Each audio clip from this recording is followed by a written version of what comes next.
warahmatullahi wabarakatuh. Berjumpa lagi dengan saya Mary Merliana. Pada materi kemarin di 3.1 kita telah membahas konsep ilmu ekonomi. Kita lanjutkan materi kita yang kedua tentang konsep ilmu ekonomi mengenai motif, prinsip, dan tindakan ekonomi. Berikut penjelasannya. Biaya peluang, prinsip, motif, dan tindakan ekonomi. Oke guys, langsung saja tujuan pembelajaran kita kali ini adalah untuk memahami biaya peluang dalam kehidupan sehari-hari. Kemudian untuk memahami dan mampu mendeskripsikan mengenai prinsip, motif, dan tindakan ekonomi dalam kehidupan kita sehari-hari. Di sini kita akan disebutkan pada beberapa gambar ilustrasi. Yang pertama, di sini saya akan menyebutkan tentang paket makanan ya yang harganya 80.000. Yang kedua itu tentang paket combo ayam geprek sambal korek harganya 20.000, dan yang ketiga itu paket Ramadan harganya 38.800. Dari ketiga paket ini kita cukup memilih salah satu nih. Siang-siang pulang sekolah terus kalian lapar, dihadapkan pada ketiga paket makanan ini, nah nih paket yang akan kalian pilih. Tentunya disesuaikan dengan kemampuan kalian ya, kemampuan daya beli kalian. Misalkan kita memilih yang ketiga nih, kita memilih paket Ramadan. Paket Ramadan itu harganya 38.800. Nah, dari sini akan timbul biaya peluang. Biaya peluang yang timbul adalah paket makanan harga 80.000. Jadi setiap pilihan itu akan memiliki biaya peluang. Biaya peluang ya. Yang kedua, misalkan kalian disuguhkan pada artis drama Korea yang ganteng ini, Lee Min Ho dan Choi Siwon. Dua-duanya ganteng, terus berkarir cemerlang, terus lagi pada naik daun nih. Tapi kalian harus memilih salah satu nih, jangan serakah. Maka misalkan kalian memilih artis Choi Siwon. Nah, di sini timbul biaya peluang. Biaya peluangnya adalah si Lee Min Ho. Dari beberapa penjelasan ilustrasi gambar tersebut, maka disimpulkan menurut N. Grogi Markio, biaya peluang atau disebut juga opportunity cost atau biaya kesempatan adalah segala sesuatu yang harus Anda korbankan untuk memperoleh sesuatu. Menurut Paul A. Samuelson dan William Nordhaus, biaya peluang itu adalah nilai barang atau jasa yang paling berharga yang hilang. Atau secara umum, biaya peluang adalah biaya yang dikorbankan untuk menggunakan sumber daya bagi tujuan tertentu yang diukur dengan manfaat yang dilepasnya karena tidak digunakan untuk tujuan lain. Jadi intinya biaya peluang itu biaya yang dikorbankan ya, atau biaya yang tidak dipilih. Karena pada dasarnya biaya peluang ini timbul karena adanya suatu kelangkaan barang dan jasa, sehingga kita harus memilih pilihan alternatif. Nah, pilihan alternatif yang kita pilih dengan yang tidak dipilih itu yang dinamakan dengan biaya peluang. Oke, contoh perhitungan biaya peluang secara realnya adalah sebagai berikut. Misalkan si Ari seorang tenaga kerja berpeluang menjadi karyawan di perusahaan A nih dengan gaji 3.200.000 dan di perusahaan B dengan gaji 3.500.000 dan di perusahaan C dengan gaji 4 juta. Tetapi si Ari lebih memilih kuliah dengan biaya 2 juta. Jadi dari ketiga tawaran itu dia nolak nih. Dia malah milih kuliah. Berapa sih biaya peluang si Ari? Maka dari soal kita dapat si Ari tidak bisa bekerja secara bersamaan ya kan dari ketiga pilihan tadi, tetapi dia hanya memilih kuliah. Maka biaya peluang atau biaya yang dikorbankannya kalian harus ambil nominal ketiga pilihan yang disodorkan yang paling besar.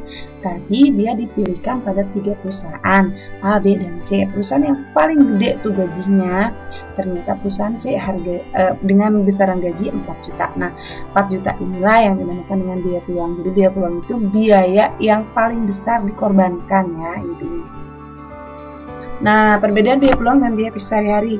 Biaya sehari-hari ini muncul dari kegiatan yang dilakukan guys. Sedangkan biaya peluang itu munculnya dari kegiatan yang justru sebaliknya tidak bisa dilakukan. Tindakan, motif, dan prinsip ekonomi. Pembahasan kita yang kedua dari biaya peluang itu kita akan bahas tentang tindakan, motif, dan prinsip ekonomi. Apa sih kaitannya? Tindakan ekonomi itu pasti awal mulanya berasal dari motif ekonomi, lalu diperkuat oleh prinsip ekonomi. Misalnya kalau kita belanja barang nih, belanja merupakan tindakan ekonomi. Tindakan ekonomi pasti didasarkan pada motif ekonomi. Kenapa kita berbelanja? Motifnya bisa jadi untuk kebutuhan, untuk kepuasan, atau untuk sebuah prestise. Nah, si motif ekonomi ini akan diperkuat oleh adanya prinsip ekonomi.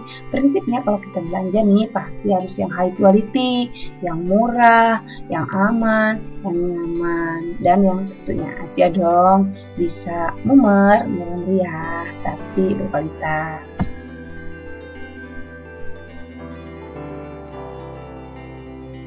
Prinsip ekonomi itu adalah pedoman bertindak untuk memperoleh penghasilan atau keuntungan maksimal dengan pengorbanan atau modal tertentu. Menurut Mankiw sih, dasar berpikir yang digunakan manusia untuk memaksimumkan suatu tujuan melalui pengorbanan tertentu atau untuk mencapai tujuan tertentu dengan pengorbanan sekecil mungkin. Jadi untuk melakukan tindakan ekonomi itu kita harus dikuatkan dengan prinsip ekonomi. Prinsip ekonomi itu apa sih? Intinya dengan pengorbanan kita yang sekecil-kecilnya untuk memperoleh hasil yang sebesar-besarnya. Artinya dengan modal yang kecil nih, kita tuh bisa mendapatkan barang atau jasa yang besar gitu dengan kualitas dan manfaat yang besar pula. Manfaat penerapan dari prinsip ekonomi ini apa sih? Nah, yang pertama untuk menghindari pemborosan tentunya, yang kedua untuk hasil yang maksimal, yang ketiga efisiensi biaya dong, yang keempat nih yang paling penting adalah meminimalisir resiko. Nah, prinsip ekonomi itu pada dasarnya dibagi menjadi 3 nih sesuai dengan pelaku ekonomi ya. Ada prinsip ekonomi produsen. Nah, prinsip ekonomi bagi produsen itu untuk apa sih? Yang pertama untuk mengetahui selera masyarakat. Yang kedua adalah untuk meningkatkan kualitas barang jasa yang dihasilkannya. Yang ketiga tentunya aja nih yang gak kalah penting nih untuk mengeruk laba yang semaksimal mungkin. Yang keempat adalah untuk mempertimbangkan lokasi perusahaannya harus dekat dengan bahan baku. Nah, yang kelima tujuannya ini untuk efisiensi produk yang dihasilkan. Prinsip ekonomi untuk konsumen, perannya untuk apa sih? Yang pertama, konsumen itu harus mempunyai prinsip kalau barang dan jasa yang dia beli itu harus yang bagus, yang sesuai dengan daya beli dia, yang berkualitas, dan tentunya saja barang dan jasa yang dibeli itu yang gak boros alias harganya terjangkau. Kemudian prinsip ekonomi bagi distributor. Bagi distributor ini prinsip ekonomi juga sangat penting nih. Buat apa sih? Ya tentu saja untuk menentukan harga jual dong. Lalu untuk pemilihan sarana transportasi, pengiriman barang. Kemudian untuk kualitas pelayanan tentunya aja. Dan yang keempat pasti nih tujuan utama distributor itu untuk keuntungan.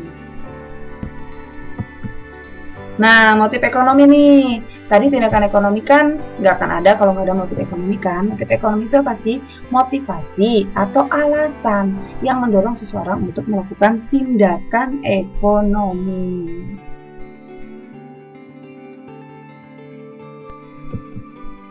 Nah, motif ekonomi itu juga dibagi menjadi 3 guys. Yang pertama ada motif yang dilakukan oleh produsen. Produsen itu melakukan kegiatan ekonomi, motifnya apa sih? Ya tentu aja untuk keuntungan dong, kepuasan ekonomi, penghargaan, dan motif sosial.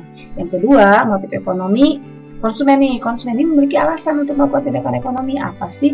Tentu aja untuk memperoleh kepuasan yang maksimal, menaikkan status sosial, pengakuan di masyarakat, mempertahankan kelangsungan hidup, dan motif berbuat sosial.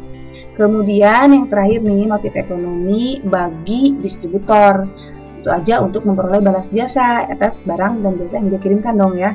Ada pula yang bergerak di bidang kesejahteraan, misalnya kooperatif. Oke, dari motif dan prinsip. Nah, intinya kita akan lakukan tindakan ekonomi setelah kita mempunyai motif dan diperkuat oleh prinsip. Tindakan ekonomi adalah tindakan manusia yang didorong oleh usaha ya untuk memenuhi kebutuhan fisik guna mencapai suatu kemakmuran. Nah, tindakan ekonomi itu dibagi menjadi 2. Yang pertama ada tindakan ekonomi rasional. Rasional itu artinya masuk akal. Tindakan ekonomi rasional adalah tindakan ekonomi yang didasari pada hal yang lebih menguntungkan atau yang dapat menghasilkan kepuasan yang maksimal. Misalnya kita belanja online, kita ingin belanja dengan kualitas yang bagus, dengan kualitas spesifikasi barang yang akan kita beli kita bisa lihat langsung, dan mudah untuk didapatkan serta mudah untuk dibayar. Nah, maka tindakan ekonomi yang seperti ini nih disebut dengan tindakan ekonomi yang rasional. Dan yang kedua ada tindakan ekonomi yang irasional. Tindakan ekonomi irasional adalah tindakan ekonomi yang sebaliknya dari yang rasional, berarti yang tidak masuk akal. Artinya tindakan manusia yang dianggap menguntungkan padahal merugikan. Misalnya nih, kalau seseorang mau membeli suatu barang, dia itu langsung ke satu toko aja tanpa ada perbandingan ke toko lain. Belum tentu toko lain itu bisa lebih mahal. Mungkin aja ada toko yang bisa lebih murah dan lebih bagus. Kita malah belanjanya di satu toko aja, nggak ada perbandingan. Ibaratnya nih, kalau kita ditipu, ya tahu. Nah, itulah tindakan ekonomi rasional. Nah guys, sekian aja dari Ibu, mudah-mudahan bisa bermanfaat. Itulah materi kita yang kedua. Insya Allah kita akan lanjutkan materi berikutnya, yaitu mengenai yang terakhir ya, materi tentang konsep ilmu ekonomi, mengenai pembagian ilmu ekonomi dan tentang ekonomi syariah. Demikianlah penjelasan dari motif, prinsip, dan tindakan ekonomi. Semoga bermanfaat untuk kalian semua dan tetap menjaga kesehatan. Salam ekonomi. Audio Jungle.